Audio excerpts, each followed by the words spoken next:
Y vamos a hablar de Iván Velasco. Y quiero volver a repetir que yo aquí no voy a hablar ni bien ni mal de Iván Velasco, básicamente porque no lo conozco.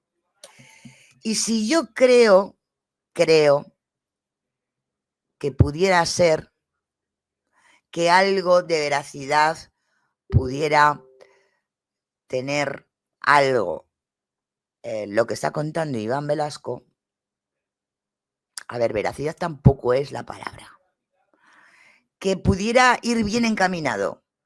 Y digo veracidad y ahora os voy a decir por qué. No estoy dudando. Para mí el camino puede ir por ahí, por lo que se respecta al señor Arteaga.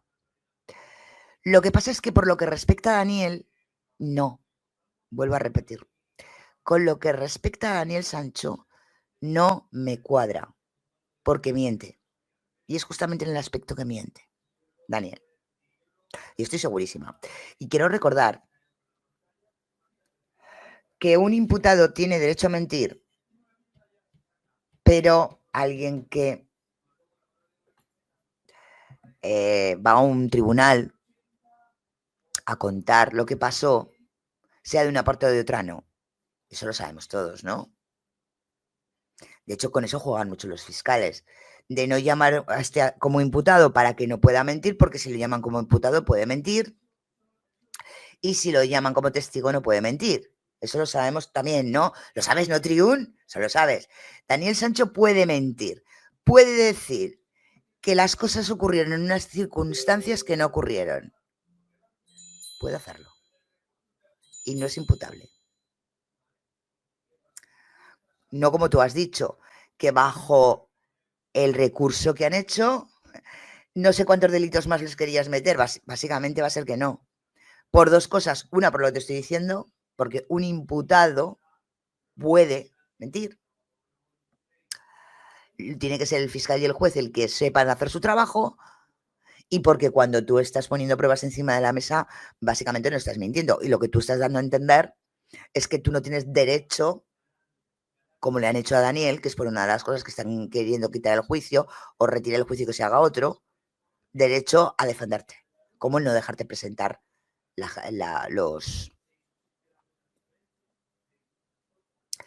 personas que tú llevas para tu defensa, ¿no? Tus testigos. Bueno, pero vamos a hablar del señor Iván Velasco. Yo ha habido cosas que empecé ya a rascar del señor Iván Velasco y cosas que ha dicho Iván Velasco que yo no he podido confirmar, y notas y explicaciones a lo que ha pasado que no me cuadran con Daniel, y que hay pruebas que determinan que esto no es así.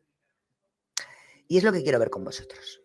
Para eso vamos a ver dos entrevistas que hizo nuestro compañero Axel Blade, que como sabéis hay cosas que no me gustan de Axel, para absolutamente nada, el tema de títulos y todo esto que pone, pero hay veces que hace un buen trabajo. Y en este caso hizo un buen trabajo, aunque para mí le faltó ver que lo que le estaba diciendo Iván era cierto, y ver lo que cuadraba y no cuadraba en lo que él comentó en las entrevistas. Vamos a ver dos trocitos de esas entrevistas antiguas, donde vamos a exponer, os voy a exponer partes en las que a mí Iván me patina, ¿vale? Me patina. Y esto es importante. Es importante para el caso porque ahí entenderíamos esa petición de homicidio imprudente, ¿vale? ¿Y en qué cajaría Iván Velasco en ese homicidio imprudente?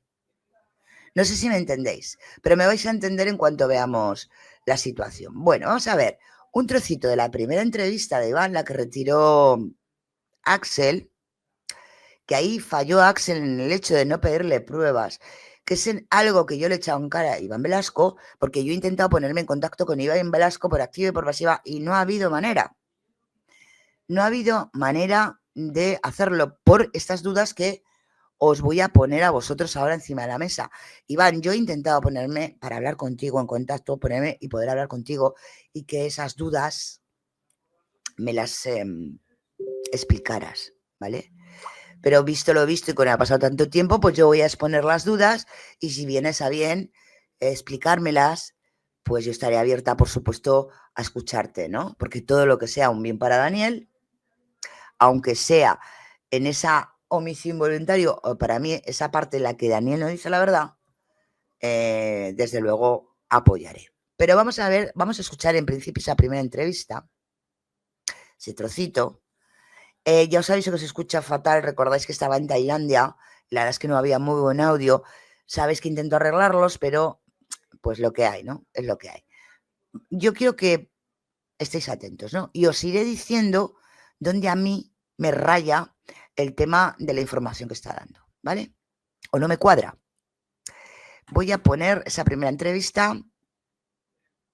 A ver dónde tengo archivo de vídeos, la primera entrevista. ¿Cómo estás, Martín? No, con mucho gusto para ver si respondo alguna de sus preguntas. Ok, ayer salió en el ABC por primera vez tu nombre diciendo que eras un investigador, que estabas en una organización de la trata contra los seres humanos.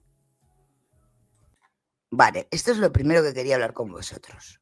Vosotros que me conocéis hace tantísimos años y que lleváis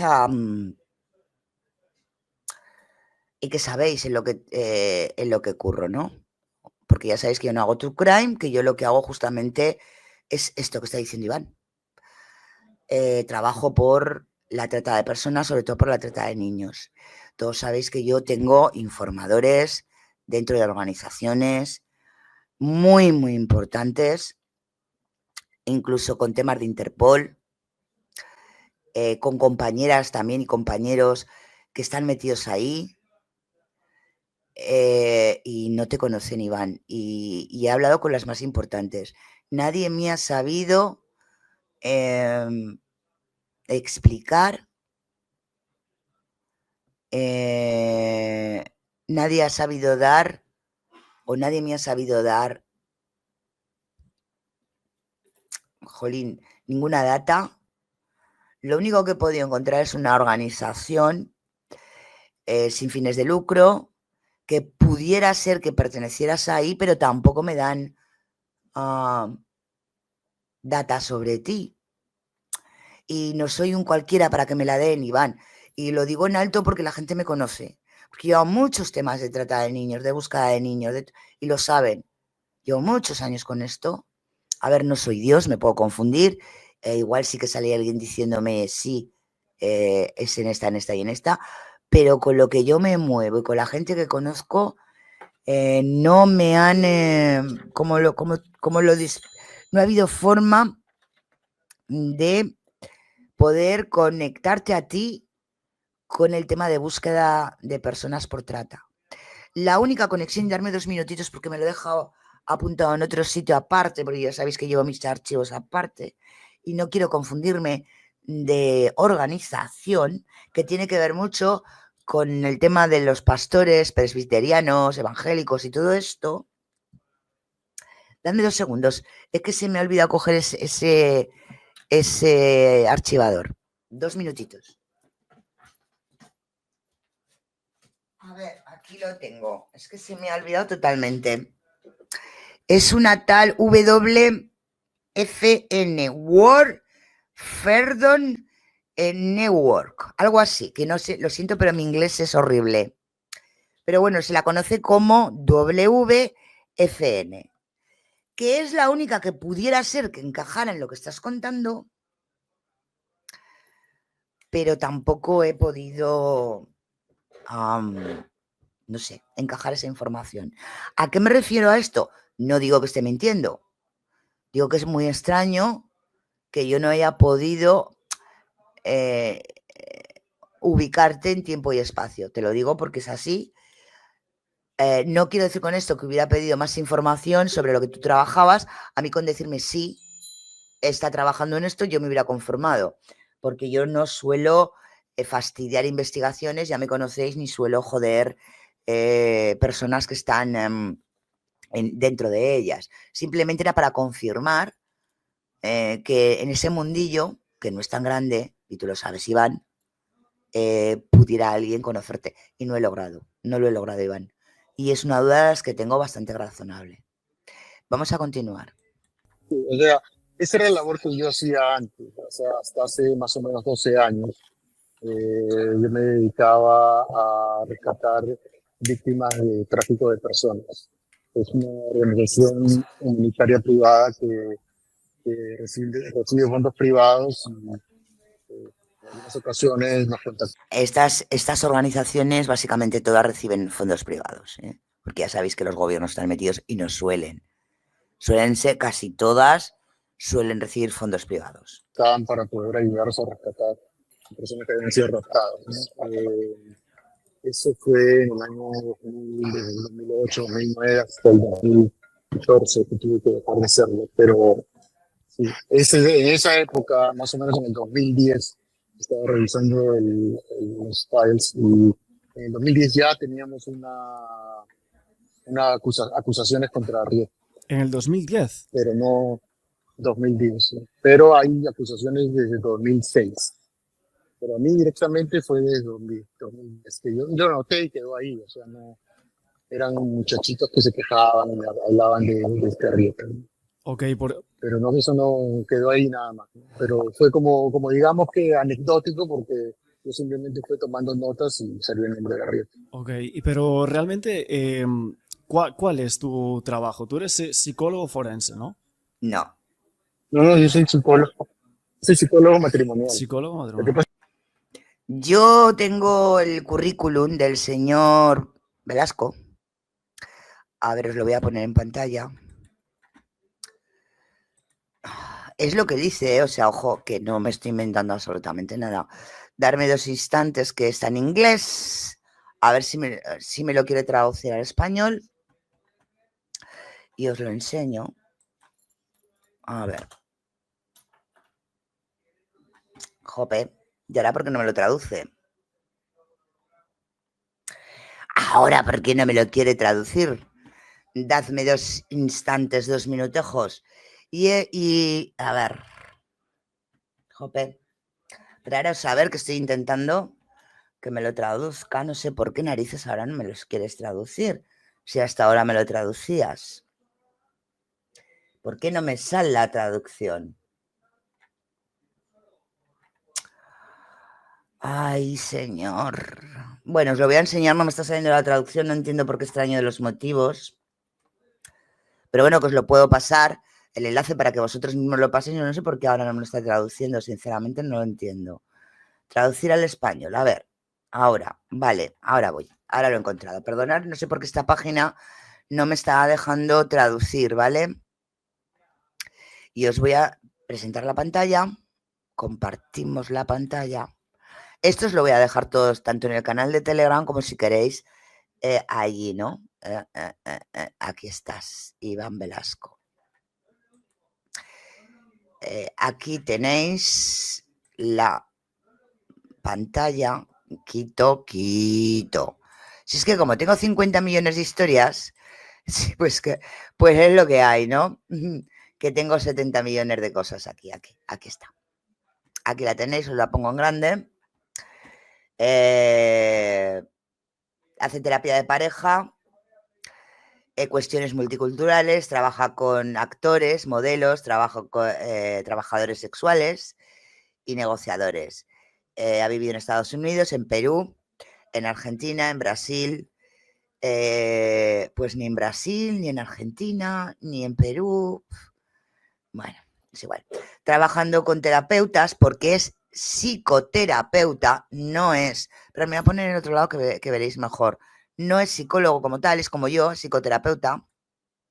Ahora no, pues no estaba mejor. Si mejor me quito, que lo veréis mejor. Psicoterapeuta no es psicólogo.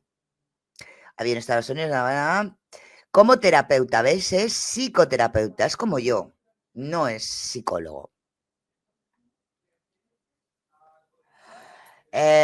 Investigador, tal. Su lengua materna es el español, habla el inglés y el portugués.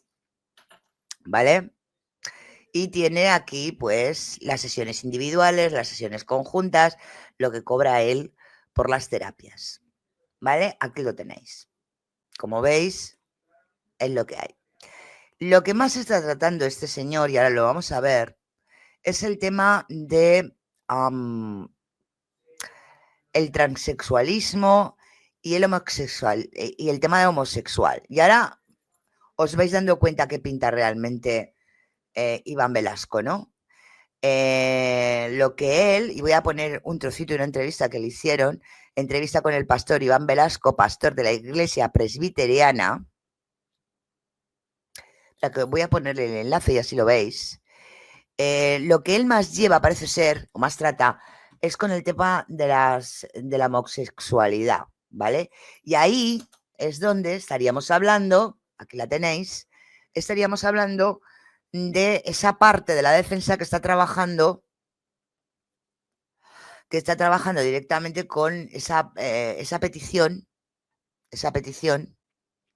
de, vamos a decir, el que cambie a homicidio imprudente. Vamos a escuchar 2 trocitos para que veáis qué es lo que yo os digo, de quién es Iván Velasco, y entenderemos a lo que voy, vamos. Esperad. Es una entrevista. A ver si me deja. A ver. Se encuentra con los Estados Unidos, que no es otra cosa más que legalizar el documento, lo legal, no lo religioso, pero que lleva muchas veces a las personas a sacar todo lo homofóbico que somos de... No sé, a mí me da tristeza que muchos criticamos a Donald Trump por decir cada tontería contra los mexicanos y somos rapiditos en la computadora o en el teléfono inteligente para decir cada tontería contra nuestros hermanos homosexuales. Insisto, yo sé que hay actitudes, hay cosas de algunos miembros de la comunidad homosexual que rayan en el libertinaje y en lo grotesco, pero no podemos juzgar a todos por esos personajes. ¿Qué piensa Iván de este paso que está tomando Estados Unidos? Bueno, yo tengo una posición muy definida, ¿no? A mí me parece que es un gran avance como sociedad, que básicamente lo que estamos haciendo es reconocer que históricamente, si en toda cultura ha existido una población homosexual, la cifra de la población homosexual a nivel mundial siempre ha sido entre el 4 y 7%.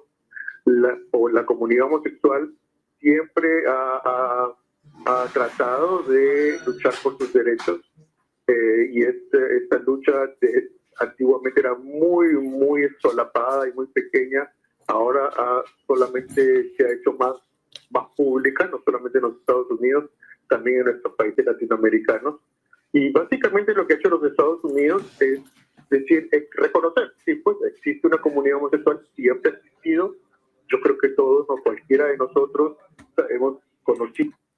Bueno, básicamente luego os la pasaré entera para el que la queréis escuchar. A lo que yo me estoy refiriendo es que terapéuticamente hablando, él lleva mucho el tema de la homosexualidad o de las parejas homosexuales, ¿vale?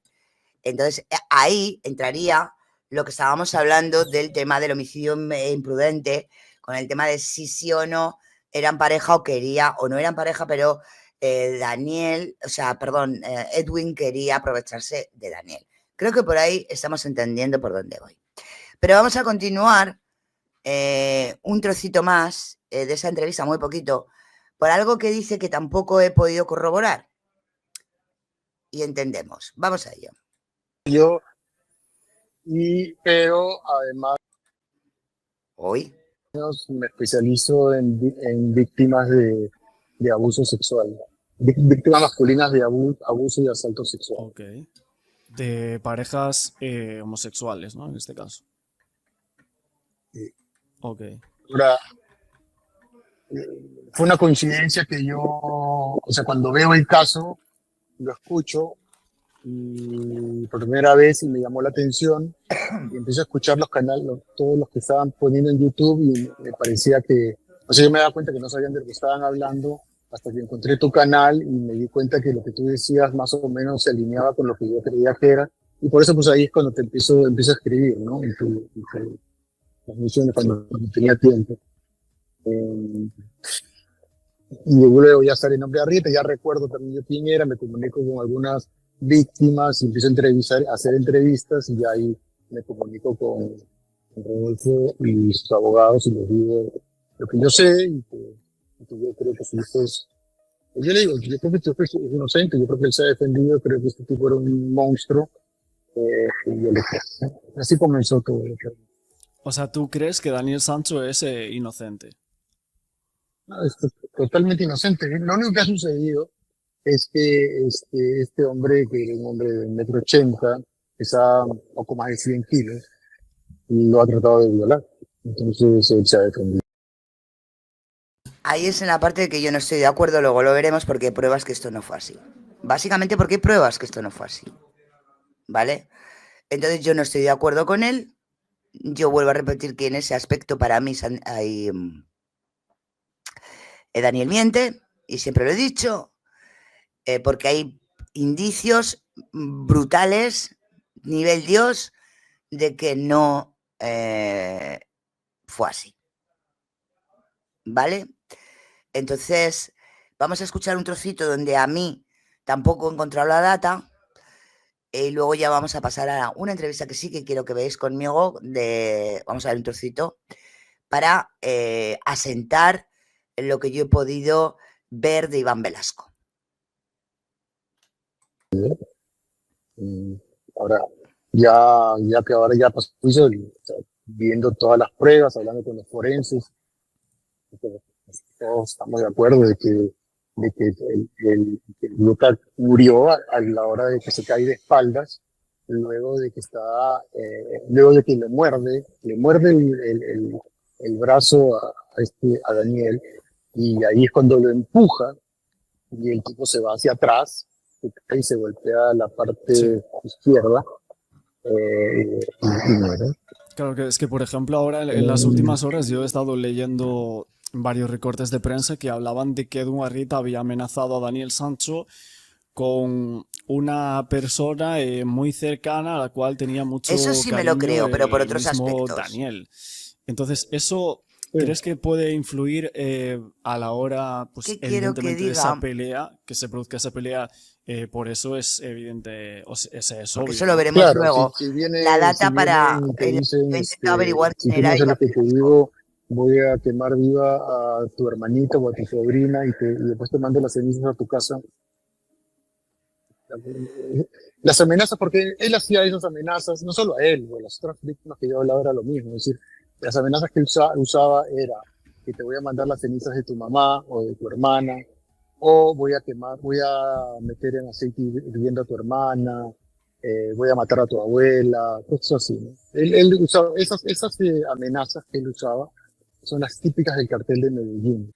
Exacto. Ahí sí, y lo sabemos porque sabemos que los amigos y amigas del señor Edwin Arrieta Arteaga pertenecían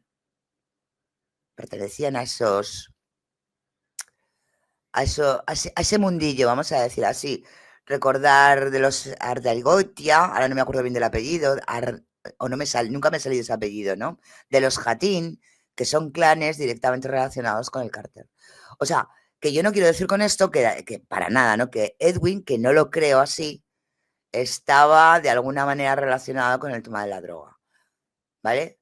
Pero sí con otros temas, y qué curioso que todo esto, esta gente estuviera a su alrededor. Estas son las hermanas que salieron ay, sí, perdón, las amigas que salieron por televisión, que hablaban con su hermana del clan Hattin, directamente relacionado con el paramilitarismo y todo esto. Todo eso lo tenéis aquí en el canal, que son esos 3 vídeos que quiero recuperar. Y eso el señor Trium no lo ha investigado, igual que no ha investigado si era o no era realmente lo que decía ser el señor, que sabemos que no, que ni era cirujano plástico y tenía muchos problemas y de hecho por mala praxis, que se le estaban cerrando clínicas. Todo eso no existe y tenemos documentos oficiales aquí en este canal y son esos vídeos que yo quiero recuperar. Y por supuesto el tema de las deudas. ¿Por qué no lo hiciste, Trium? Cuando investigas, cuando haces true crime, se investiga todo. Y tampoco has investigado realmente quién es Iván Velasco. Pero bueno, solo te ríes de la gente, básicamente es lo que haces. con las que Pablo Escobar y su cartel usaban para amedrentar a la gente. Entonces, por eso es que en Colombia le tienen tanto miedo a hablar, porque él usaba todo el léxico del cartel de Medellín. Ostras. Claro, pero él, Y por eso es que se cree que estaba involucrado él en narcotráfico, que también hay ciertos rumores de eso, ¿no? De eso sí no. El problema es que nadie quiere hablar o dar su nombre. Yo realmente no he encontrado nada que lo involucre con el narcotráfico a Rieta, ¿eh? Eso es cierto. Yo no he encontrado absolutamente nada que lo involucre directamente en el tema del narcotráfico. Nada, y eso es cierto. Otra cosa es con quién estaba involucrado y qué cierto tipo de trabajitos podía estar haciendo. Pero yo no creo que tengan que ver con el narcotráfico. Igual que digo una cosa, digo la otra. Pero eso sí, que sus amigos formaban partes de familias importantes del narcotráfico en Colombia y con los paramilitares, eso es verdad. Entonces, eso hace que esto sea muy difícil, ¿no? Pero claro, pero el hecho ya de usar ese léxico, pues era muy intimidante, ¿no? Sí, ¿y qué pasó al final? Porque veíamos que tú ibas a testificar, o sea, ibas a ser un testigo de la defensa, ni siquiera fuiste como protegido, o sea, Esperar, porque es que yo no quiero eso. de personas. Así que eso no, el problema ha sido que los jueces, A ver, esto luego lo vemos. el muchacho que se suicidó, Escuchar esto. de lo que estás hablando. o sea, yo directamente he hablado con 6, aparte de los protegidos, etcétera, y he hablado con la familia del muchacho que se suicidó. El muchacho que se suicidó en 2021 era acosado por Arrieta. Ahora, en esa historia, el muchacho tenía 16 años y era de un pueblo en Colombia, una zona muy pobre, y Arrieta lo contacta por Instagram y ahí se amigo de la familia. Y les ayuda, ¿no? Se vuelve amigo, se vuelve como una especie de padrino para el muchacho y después eso se transforma en algo sexual. Y lo presionaba, quería matar a su hermano, quería matar a su mamá. Entonces el chico, eso duró como un año, y al cabo del año parece que este muchacho no soportó, le contaba el papá, y se tiró de un piso en un centro comercial en Barranquilla. Bueno, esto es lo que yo quería escuchar. Yo os digo una cosa. Yo he buscado, y sabéis que lo hago bien, sabéis que estoy acostumbrada a investigar, un crío de 16 años que se tiró en Barranquilla, del 4º piso de un centro comercial en 2021 y no existe. Yo no he encontrado ninguna data. He encontrado chavales que se tiraron de un centro comercial en Barranquilla, de la 4ª planta, no tenían 16 años y no eran en el 2021. Puede ser que Iván se haya confundido de fecha y edad o que lo haya hecho aposta para no levantar sospechas en la familia. No lo sé. Solo sé que la data no es correcta. Y eso es así. Hay en el 2022, no tiene 16 años, hay chicos más mayores que también se tiraron porque ese centro comercial parece ser que sí que lo utiliza mucha gente para hacer, no sé, para tirarse sin paracaídas. Hay varios jóvenes que murieron en ese centro comercial tirándose, pero ninguno con la data que está dando Iván. Igual que digo una cosa, Iván, de verdad digo la otra. Entonces, ni he encontrado data sobre tu trabajo y yo lo puedo hacer y sabe la gente que lo puedo hacer. ¿Por qué no hago más que hablar con estas personas? Porque nuestra investigación central en este canal es el tema de la trata de personas, que puedo hablar con gente desde hace muchos años, que puedo hablar con gente involucrada en todo este tema, en todos estos temas, y no te conoce nadie. Nadie es nadie. Y estamos hablando de la triple frontera, estamos hablando de sitios donde has dicho tú que has vivido y donde realmente se mueven esas cosas. Y nadie sabe nada de ti. Y me lo hubieran dicho, Iván, porque además yo no les hubiera preguntado en qué estabas haciendo, ni qué, porque sé que se tienen que preguntar y que no. Solo se quería saber si te conocían. Y esa data yo no la he logrado. ¿Quiere decir que es mentira? Pues no, porque igual puede ser que yo no conozca. De hecho, algún tipo de grupo que se escapa a mi visión, raro, pero se escapa a mi visión, o esa WFN, o no lo sé, Iván, pero es raro, es muy raro, ¿vale? Y con lo que se refiere a esta data, no es correcta. No sé si es que te has confundido, que puede ser que te hayas confundido aposta para, jolín, pues para cuidar el bienestar de esta familia, yo no lo estoy dudando, porque yo hay veces que hay que hacer cosas así, dar la data, pero no para que no den con algún, pero, jolín, es que ya son casualidades, ¿no? No me cuadra, lo siento, Iván, no me cuadra, no me cuadra. No me cuadra porque nada por ahí funciona. De hecho, yo lo que tengo de ti es, Iván Velasco, eres un pastor presbiteriano con una extensa trayectoria también como psicoterapeuta, eres como yo, psicoterapeuta y consejero familiar, pero más que consejero familiar, lo que realmente trabajas es con el tema de la homosexualidad. Es de la Iglesia Presbiteriana en Estados Unidos, miembro del Presbiterio de Chicago. Además de una labor pastoral, cuentas con más de 20 años de experiencia como terapeuta, más o menos, no llevas un poco más que yo, especializado en este tipo de cosas,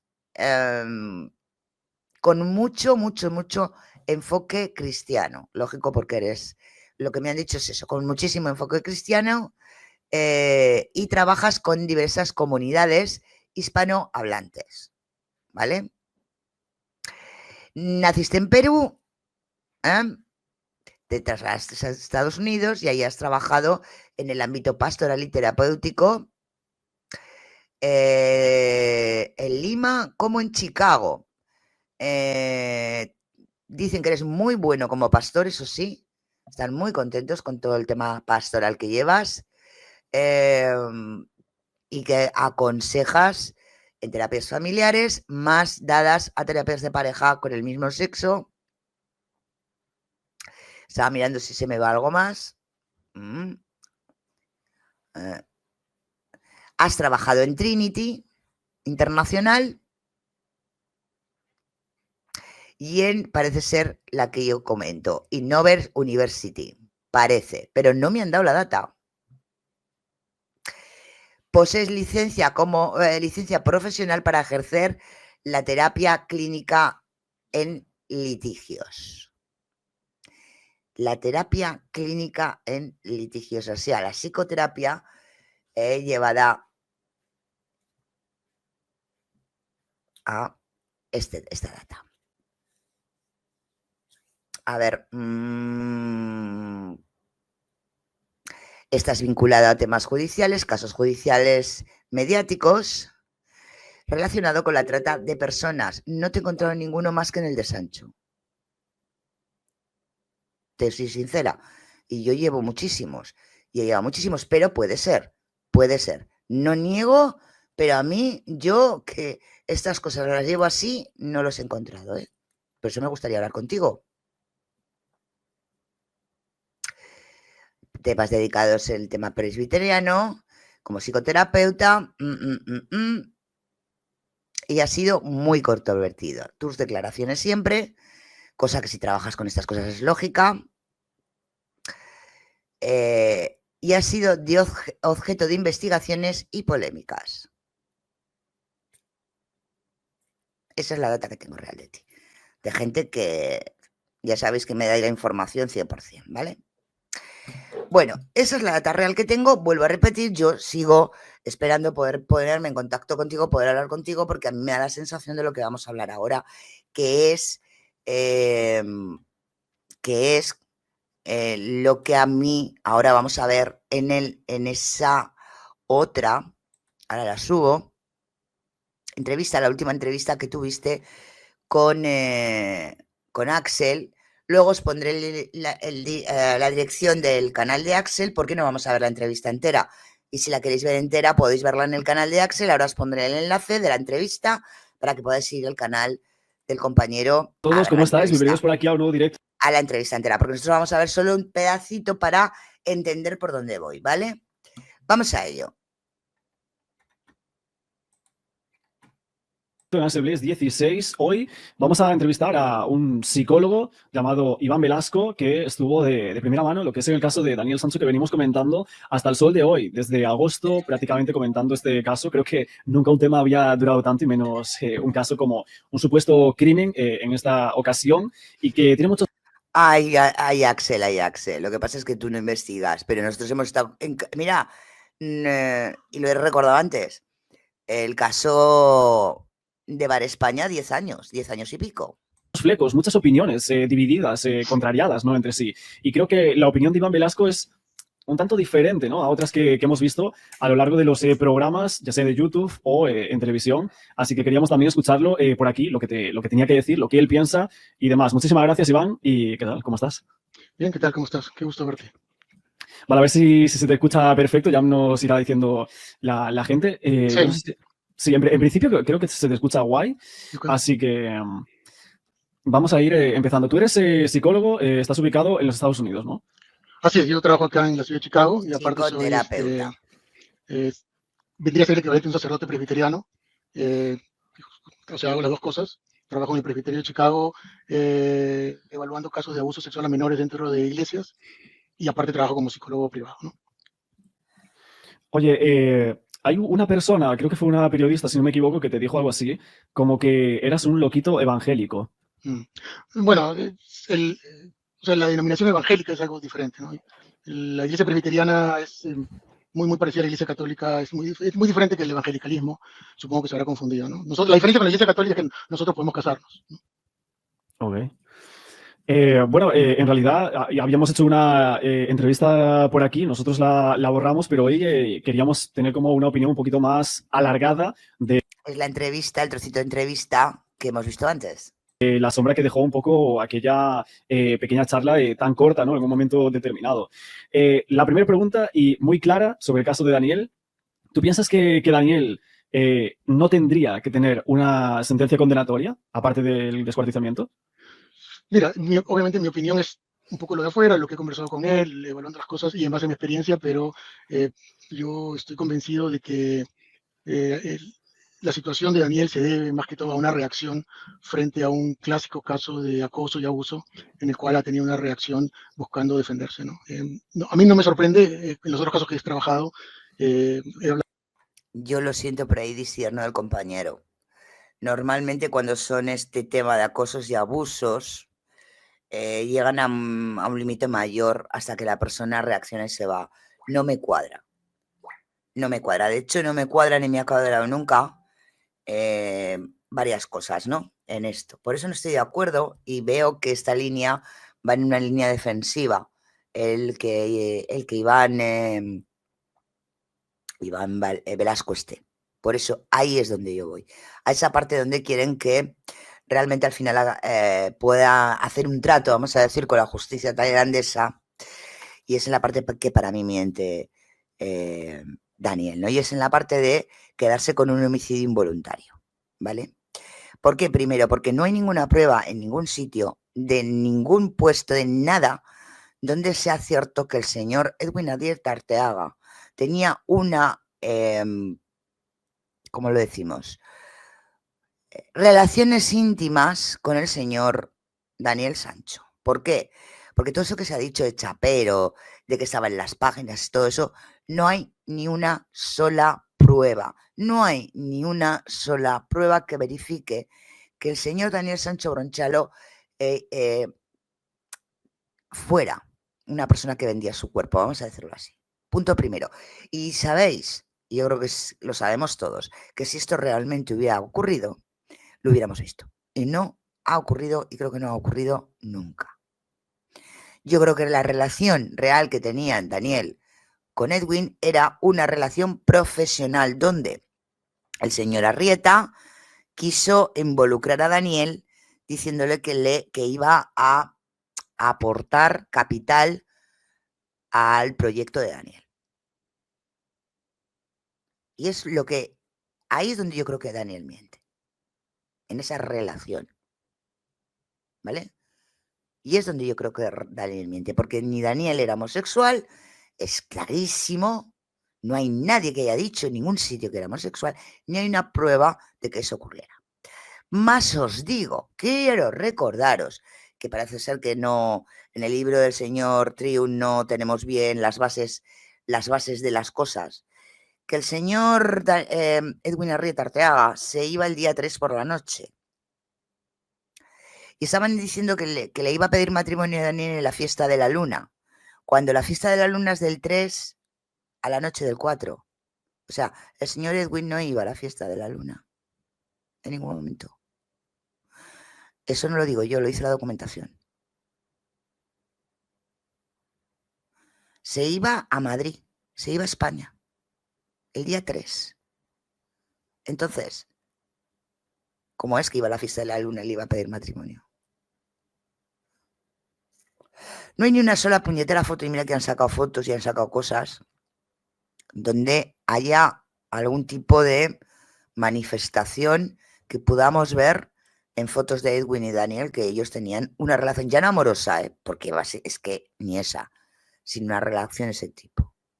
Ni amigos de Daniel, ni nada. Ni siquiera amigos de Edwin han podido declarar que tuvieran una relación o tengan pruebas de que tenían una relación. O sea, para mí eso no existió jamás. Pero bueno, es mi hipótesis. Por eso no me cuadran cosas. Pero vamos a seguir porque hay pruebas de que esto no fue así. Pero bueno. Con las personas que fueron víctimas similares y me dicen lo mismo, que en circunstancias semejantes hubiesen tenido que defenderse, ¿no? Entonces, normalmente las víctimas de maltrato se defienden al final de los finales. Y nunca hemos escuchado a su padre decir, ni a amigos decir, porque se lo hubieran planteado en el juicio, que el señor Daniel Sancho Bronchalo llevara algún tipo de morao, de algo que indicara que había tenido algún problema con alguien y por lo tanto pues había tenido peleas porque le intentaran propasar, vamos a decirlo así. Normalmente cuando esto acaba así, no es así, no es que no es así, y lo sabéis, o sea, no hace falta que no os voy a explicar, porque es muy feo. yo creo que acá hay un tema de entender un poco cuál es la psicología de una víctima de acoso, de abuso sexual o de Exacto, y no explotación sexual, funciona ¿no? así. Claro, No funciona pero así, vale. realmente llegar a tal extremo de acabar descuartizando a una persona, en ese caso, ¿te cuadraría igualmente en esa hipótesis que tú piensas? Sí, no, obviamente la descuartización es lo que yo veo que por lo menos allá para ustedes ha significado una cosa muy fuerte, ¿no? Tal vez yo que vengo de Sudamérica y donde estas cosas lamentablemente no son tan infrecuentes, una cosa es decir, alguien que, como sucedió que en Estados Unidos casos así, de que planifica asesinar y descuartizar a alguien, y otra cosa es un acto de desesperación por ocultar la evidencia, ¿no? Yo creo que son dos cosas diferentes, y por otro lado, ya también entramos un poco al tema de lo que se llama en psicología la disociación, ¿no? Producto de un profundo estrés traumático. Y cuando uno entra en un estado de disociación, entonces, claro, uno toma decisiones un poco desdoblándose de sí mismo, ¿no? Y esto lo he visto en otros casos muy parecidos, que no solamente tienen que haber sido... Ya, pero el tema de la disociación, que es cierto que existe una disociación cognitiva por la cual cuando has tenido un evento traumático te bifurcas, o tu personalidad, vamos a decirlo así para que lo entendáis, lo bifurcáis. A ver, yo es que, claro, no la hemos podido plantear por el hecho de que en principio no se le hizo a Daniel un estudio psicológico, como si hubiera hecho aquí en España, donde ahí se hubiera permitido ver si había una disociación o no. Pero es que el hecho de que Daniel se fuera por ahí con unas amigas, de que Daniel comiera, de que Daniel durmiera, no me cuadra con una disociación. No me cuadra. Yo siempre lo dije, ¿eh? De hecho, cuando la primera vez que escuché esta entrevista lo dije, porque la disociación funciona de una manera muy distinta. Además, hay disociaciones que duran más, que duran menos, incluso que hacen perder ¿cómo decirlo?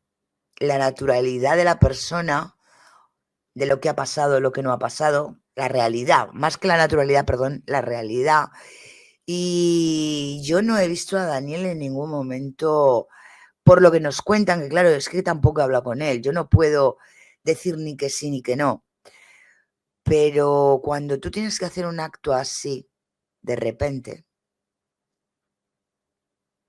que sí lo puedes llegar a hacer según lo que te han dicho. O sea, a mí me dicen que, y siempre lo he contado, ¿no? Que pueden llegar a mi hija y la pueden hacer algo, una de mis hijas, y te puedo decir que es que no lo encuentran, es que lo hago carne picada. Pero, la disociación de la que está hablando él,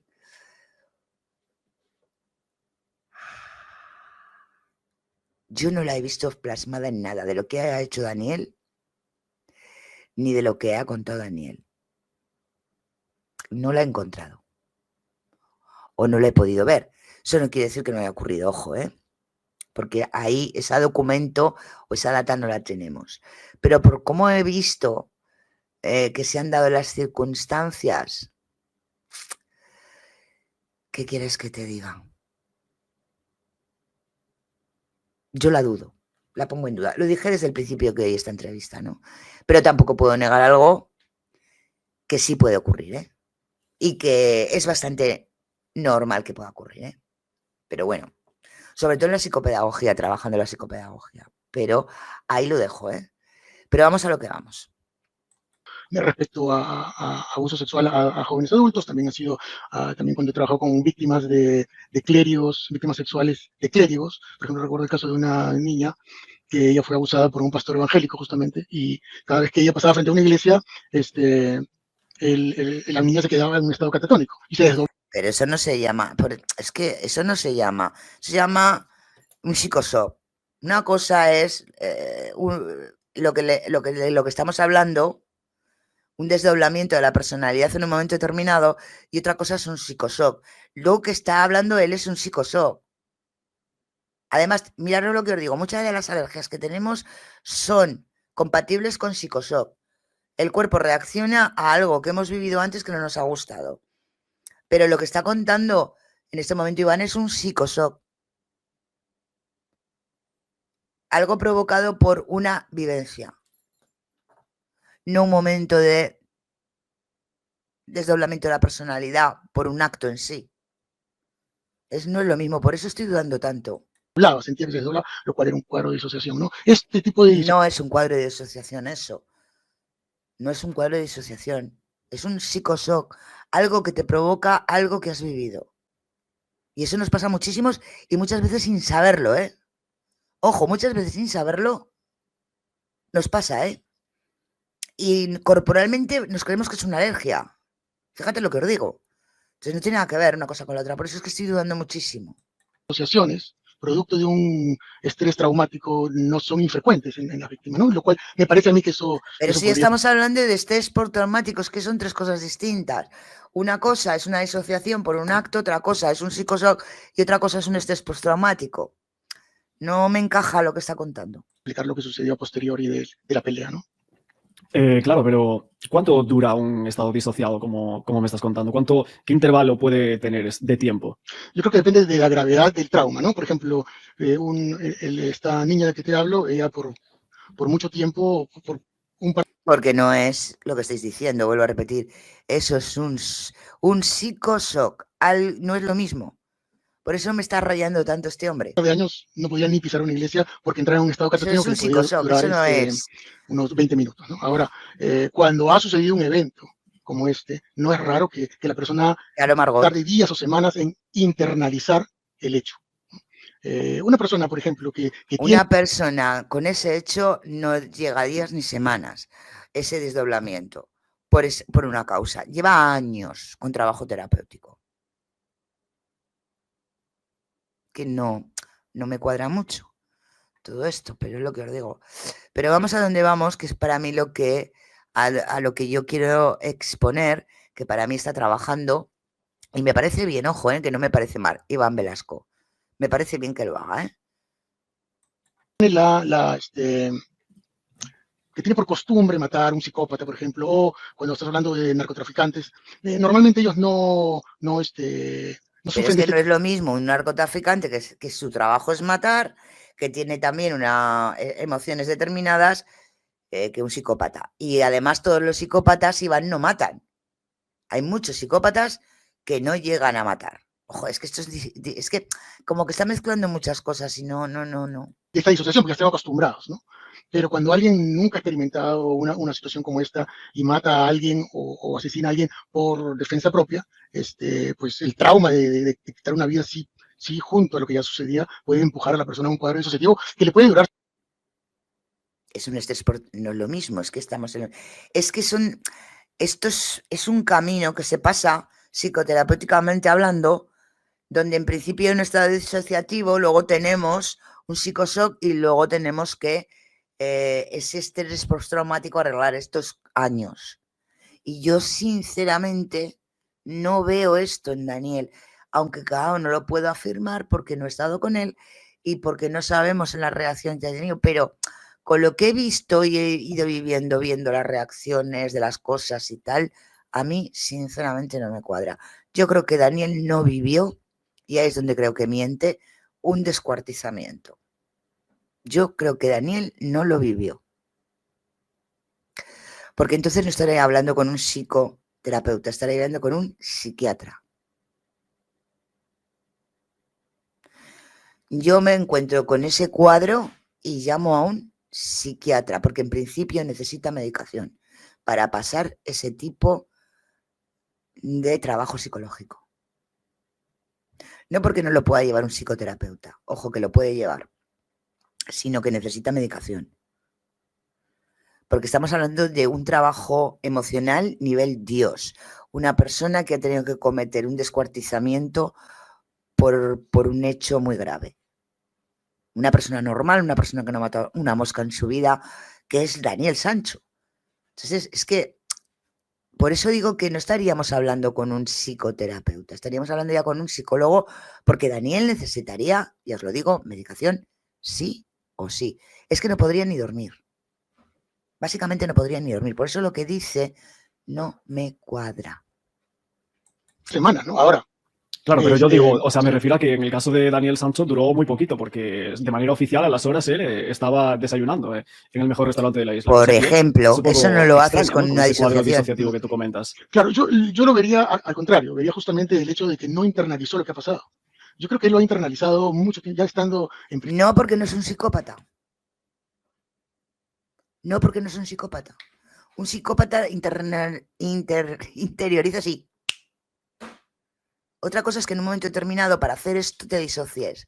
Pero cuando vuelves a la realidad, te juro que te derrumbas. Entonces no me está cuadrando muchas de las cosas. Yo creo que lo que están trabajando en estos momentos la defensa es con esa, para entenderme, para que Tailandia acceda con ese homicidio involuntario. Yo creo que han pasado semanas hasta que como que ha tomado conciencia de lo que ha sucedido, ¿no? Ese proceso de internalización de la conducta traumática es lo que toma tiempo, ¿no? Y por eso no me sorprende que él esté actuando como si no hubiese pasado nada, es porque no lo ha internalizado. El problema es cuando lo internaliza, es decir, cuando lo que uno ha hecho se asienta dentro de uno y ahí empieza uno el dolor, el sufrimiento, etcétera, ¿no? Y lo que es la premeditación, porque, bueno, en este caso también, a ver, del tema de la disociación, claro, a mí me llama la atención porque realmente está desayunando a las pocas horas de manera oficial y dos, también se iba a ir de fiesta, ¿no? A muchos Claro, de entonces nosotros no. ahí viene lo que en inglés llamamos el denial, ¿no? Y hay una frase que usamos mucho acá en psicología. En inglés es never underestimate the power of denial. Es decir, nunca uno debe sobreestimar el poder de la negación, ¿no? Entonces, cuando uno está en un estado de negación, es justamente la barrera que impide que uno pueda, que eso impida que uno pueda internalizar lo que ha sucedido, ¿no? Ok. Y ahora, bueno, el tema de la premeditación que te estaba comentando, que sí es cierto que se basaba un poquito en eso, ¿no? El juicio, prácticamente, para Daniel Sancho era lo importante, ¿no? Desde el primer momento, la policía tailandesa dijo que era un crimen premeditado. A nosotros nos salían muchas dudas en determinados momentos a la hora de cuestionar esta supuesta planificación del crimen del cirujano colombiano. Decían que sí por las compras, ¿no? Se centraban prácticamente en eso. Tú, en base a los indicios o pruebas que presenta la policía tailandesa, ¿cómo ves de complicado que se pueda probar la premeditación? Mira, yo creo que el otro día estuve viendo a Carmen acá, ¿no? Que la estabas entrevistando, Sí. Entonces, está un poco lo que se ha dicho en el juicio, lo que la parte de la defensa pone como evidencia de que difícilmente la persona, en este caso Daniel, difícilmente pareciera que fue algo planificado por una serie de indicios, ¿no? Que la defensa ha presentado como evidencia. Desde mi punto de vista, pensar de que alguien va a planificar un asesinato en Tailandia, es decir, es un poco, ¿no? Además porque en Colombia Es un sinsentido. Es un sinsentido lo que os digo yo. Te puedes matar en España, que te va a salir prácticamente gratis si es que te pillan, porque de 20 años no pasa, a poderte, a meterte en un país que no tienes tradición con España y además que hay pena de muerte. Es que es inverosímil. Es totalmente ridículo. por creo que $100, $150 uno puede contratar a un sicario. Entonces, y realmente no tiene que llegar a Colombia. Entonces, si quieren matar a alguien en Colombia, Fíjate, y eso también. Y en Colombia que le paga 4 duros a uno y se lo cargan. Es que lo mires por donde lo mires, no tiene sentido.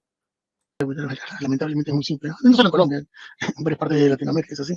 Bueno, Entonces, pero puede ser que Daniel Sancho un día antes llegara a planificarlo. Entonces, ¿eso se consideraría premeditación? O sea, Edmundo Arrieta dice que va a llegar o él sabe en un momento dado que va a llegar. Y si por algún caso la policía tuviese ese indicio, tuviese el de las compras, tuviese también que era un bungalow apartado y que allí solo había cuchillos, por ejemplo, con esos indicios, tú aún así no ves que haya premeditación. Es que no la hay. Básicamente por una cosa muy importante.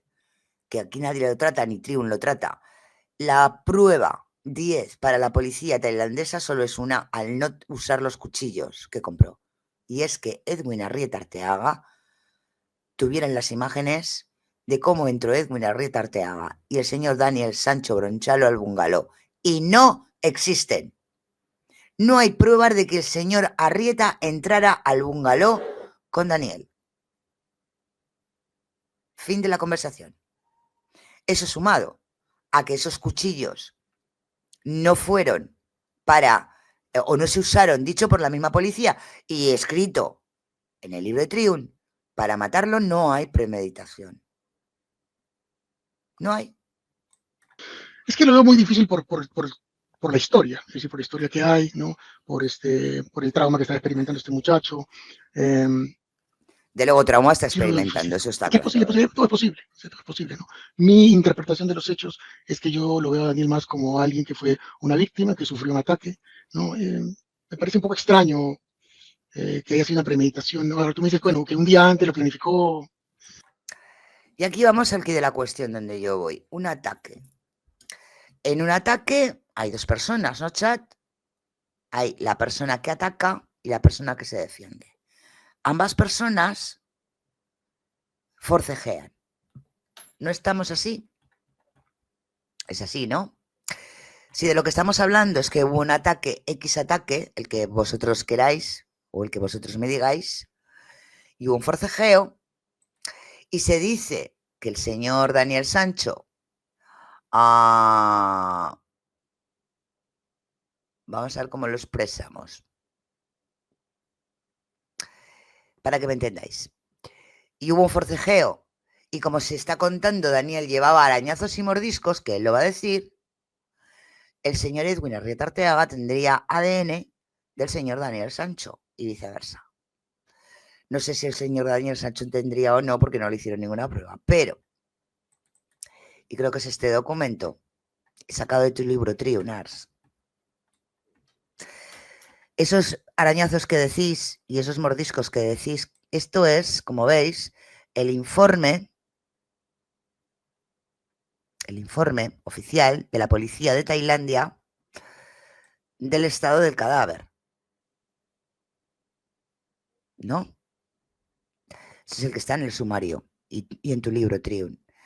Y esto parece que no lo habéis visto tampoco vosotros dos, donde pone todas las heridas y pone algo importante. Lo estoy buscando, ahora no lo estoy leyendo. A ver.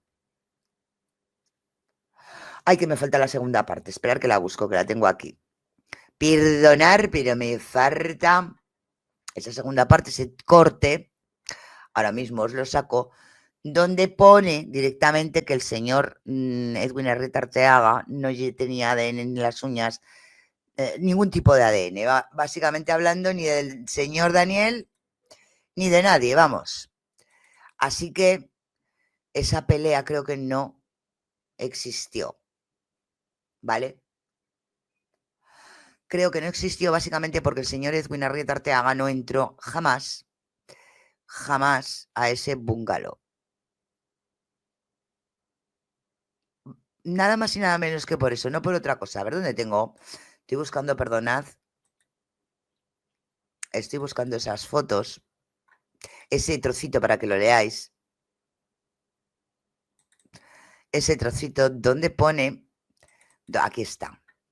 Que el señor. Aquí está. Para que lo veamos bien. Ay, ya me. Aquí está, perdonad. Es que tengo tanta documentación del señor Sancho que. Donde bien pone. Ahí lo tenéis en grande. Que no había ADN en ningún sitio. Ahora os coloco al escenario. Jolín, quito, pongo. Ahí lo tenéis. Ah, el otro no lo habéis visto. Este es un trocito de ahora os lo pongo, es que no lo habéis visto, perdonad. Es que estoy yo aquí manejando. Entonces, nunca hubo pruebas de que el señor Arrieta estuviera en ese bungalow. No hay entrada, no hay fotos, no hay nada. Y además, esto. Entonces, aquí nos basamos en el hecho de que ahí es donde está la mentira. La mentira de que, en lo que miente para mí Daniel. Nunca él le puso un dedo encima a este señor. Es este. Sacado de tu libro, Triun. Sacado de tu libro. Vale, este sí que es oficial. Mirad cómo lleva el membrete. Este sí que es bueno, Triun. Entonces, esa parte es en la que yo no comulgo y no sé dónde entra este señor, y me refiero a este señor,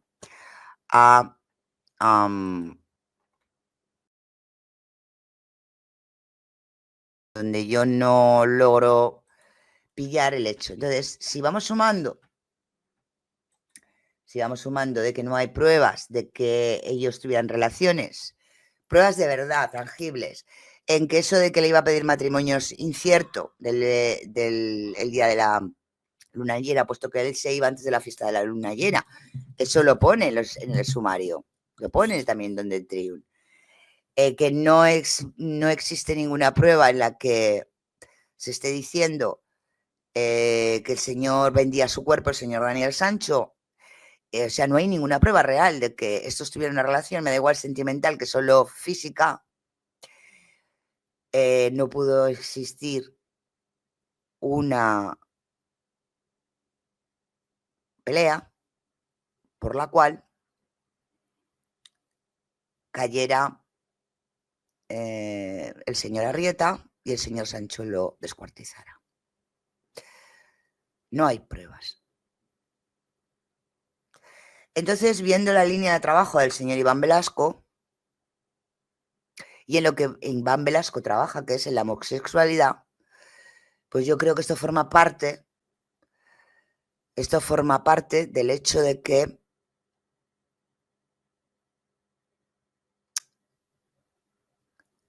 de ese brazo del cual están pidiendo homicidio imprudente. Porque yo me juego lo que queráis a que si se consigue un nuevo juicio y se pueden desestimar, mirad lo que os estoy diciendo, desestimar todo lo que se puede desestimar en ese sumario, esa declaración, porque no está firmada por un abogado ni por él, las pruebas, las pocas pruebas que pudieron recaudar en el bungalow porque durmieron allí los policías. Y si se empieza a hablar de la verdad, no se hablará de la entrada del señor Edwin Arrieta Arteaga, que no hay pruebas a ese bungalow, y sí se hablará de un tal Edwin Arrieta Arteaga que estaba en esa detenido, en esa, ¿cómo lo decimos? En esa comisaría. Y entonces se hablará de por qué un tal Edwin Arrieta Arteaga con pasaporte peruano, y sabemos que en Perú no hay nadie, porque se hizo ese trabajo que se llame Edwin Arrieta Arteaga, estaba detenido. Y entonces ya también volvemos a enganchar con el tema de Iván Velasco, y si es cierto que él trabaja sobre la trata. Porque hay varias modalidades de trata de personas. Hay modalidad de trata para trabajo, o sea, que contratan a personas para que trabajen a bajo precio o a coste cero. Hay personas que trabajan en la trata vendiendo órganos y hay personas en la trata que trabajan con el tema sexual o el turismo sexual que hay allí en Tailandia. Esto todo es una hipótesis, por supuesto. Una hipótesis sustentada en 80.000 euros que de repente se volatilizaron y en las primeras declaraciones, y yo os lo voy a poner ahora mismo solo para verlo por encima, y en las primeras declaraciones que dio la hermana del señor Arrieta Arteaga con, ¿cómo decirlo? Con una data muy distinta a la data que se están dando. Estamos hablando de una entrevista que creo que es de las primeras entrevistas que dio la hermanísima, que le llamo yo, dando una información interesante que creo que nadie, y que yo la he dado en muchas ocasiones, pero que creo que debemos recordarla a todos. Y ahora mismo, con vuestro permiso, la volvemos a escuchar. La vamos a volver a escuchar. La va a leer el señor Google para que nadie se piense que lo que yo estoy diciendo es falso. La historia no conocida de Edwin Arrieta no imaginó que la muerte lo vigilaba en Tailandia. Edwin Arrieta, de 43 años, era un médico cirujano apasionado por conocer el mundo. Sin embargo, en una de esas aventuras se encontró la muerte. Foto. Cuando se dirigía hacia un nuevo destino, estas eran las palabras de su madre antes de irse de casa: Edwin, cuando tú sales de viaje yo me quedo con el credo en la boca hasta que tú no regresas a Colombia. Edwin Arrieta es el colombiano asesinado en Tailandia, al que además de violentarlo físicamente de forma atroz, le están destruyendo su nombre, y con ello se están llevando a su familia por delante. Su madre, de 76 años, le pedía que dejara de viajar tanto. Y es que este médico cirujano amaba conocer el mundo, contó su hermana Darlene Arrieta a noticiasrcn.com. No estaba bajándose de un avión para subirse en otro. Le encantaba viajar. Todos los meses escogía un lugar diferente. A lo que viene ahora. Fue a México, Francia, Italia, Estados Unidos, Chile. No era raro que hubiese escogido Tailandia. Ahora vamos, ahí, el trayecto. El trayecto que emprendió Arrieta a Bangkok comenzó el 16 de julio. Antes de trasladarse hacia Chile, desde donde tomó el vuelo para llegar a Asia, fue a la casa de sus padres como lo hacía siempre cuando iba a salir de viaje, pero esta vez fue distinto. El 15 de julio él vino, se despidió de mi mamá y le dio un beso en la frente. Ella dice que sintió ese beso tan diferente a todos, cree que se estaba despidiendo. El 16 de julio inició un largo viaje. Cuando llegó a la capital de Tailandia, sobre las 8:30 de la noche, hora de Colombia, llamó a Darlene.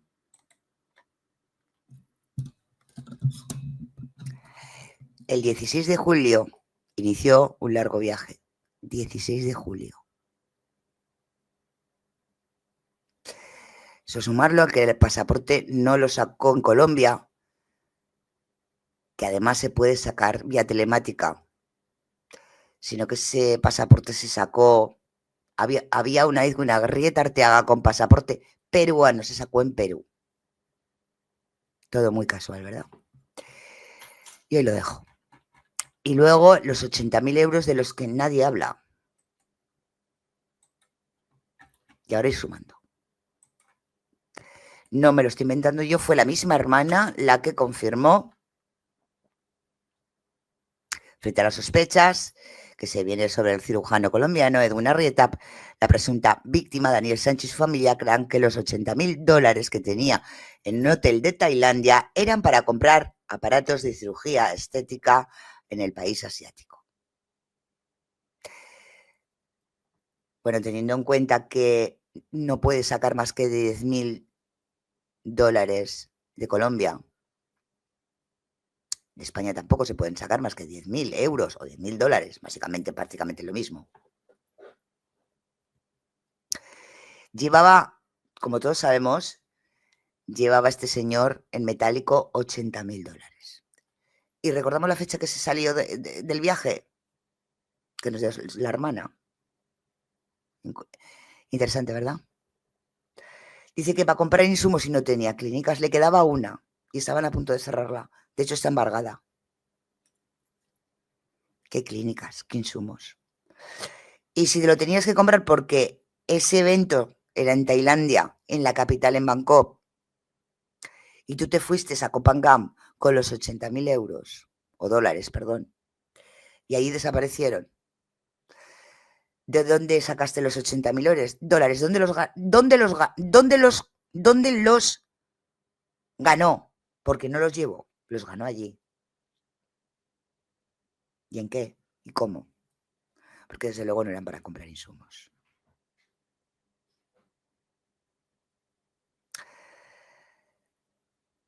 También, como sabéis, yo he confirmado porque está ahí, en la entrevista esta, que ahora os dejaré el enlace del canal si queréis terminarla de escuchar, porque eso es lo que quería. Con esto creo que lo explicamos todo. ¿Y en qué parte está Iván Velasco? De la jugada está Iván Velasco. Ahí tenéis la parte de la jugada de Iván Velasco. Que me parece bien, ¿eh? Ojo, os digo, me parece estupendo. O sea, vuelvo a repetir. Me parece muy bien tener esas dos vías de escape, que el juicio vuelva a repetirse, por lo tanto no haría falta esa jugada. Si retiramos todo lo que se hizo mal, o esta segunda parte, a ver si juega ahí Tailandia, donde aquí ya veríamos la jugada de Iván Velasco. Pero si no, esa es la verdad. Y nada más que la verdad.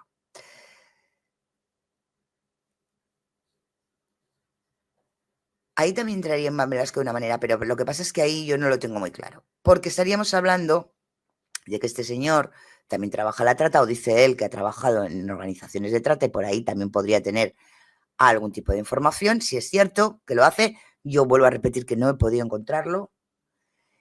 A Interpol, tema Interpol. Con Interpol, por ejemplo, Interpol, con lo que se refiere a financieramente hablando, que lavado de dinero no había lavado. A ver, por lo menos que Interpol, porque Interpol se personó allí, y ojo, Interpol no se persona porque sí. No, ni porque han matado a alguien. Tiene que tenerlo en su base de datos. Entonces sí que se presenta Interpol. En la base de datos de lo que tiene que ver con lavado de dinero no está el señor Edwin. Eso no quiere decir que no lo haga, quiere decir que no está buscado por este tema. Así que, hipotéticamente hablando, nos podríamos ir hacia el tema que trabaja Iván, o que supuestamente trabaja Iván, porque no lo tengo confirmado.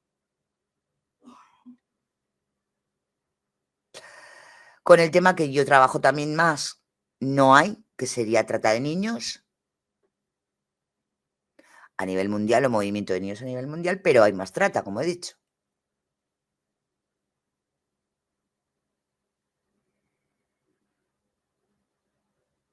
Esto es así.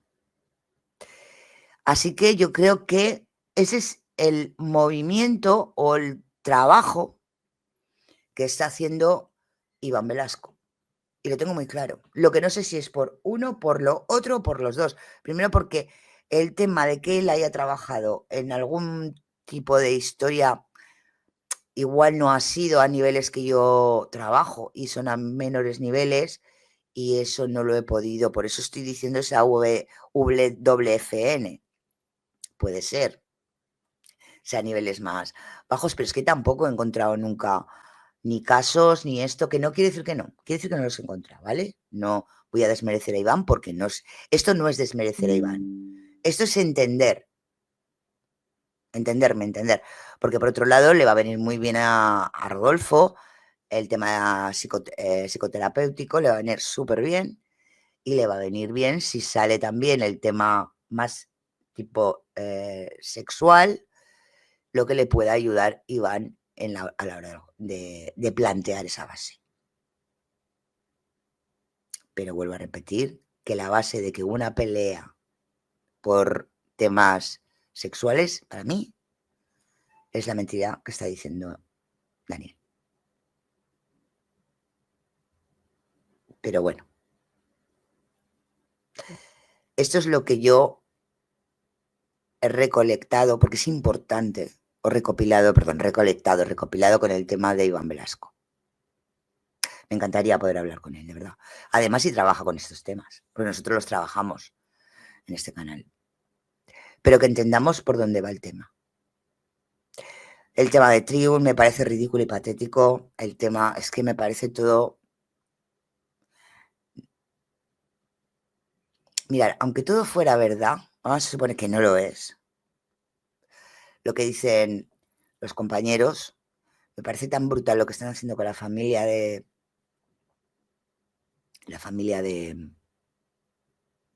Daniel Los Sancho, me parece inhumano.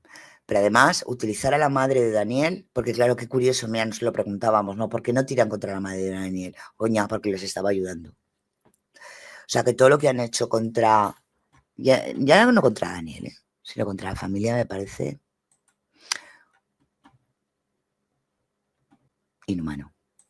Y hablando de Daniel, muy poco profesional. Cuando tú estás hablando o tú trabajas estos temas Triun, tienes que hablar legalmente como procede, que es supuesto, hasta que no haya una medida en firme.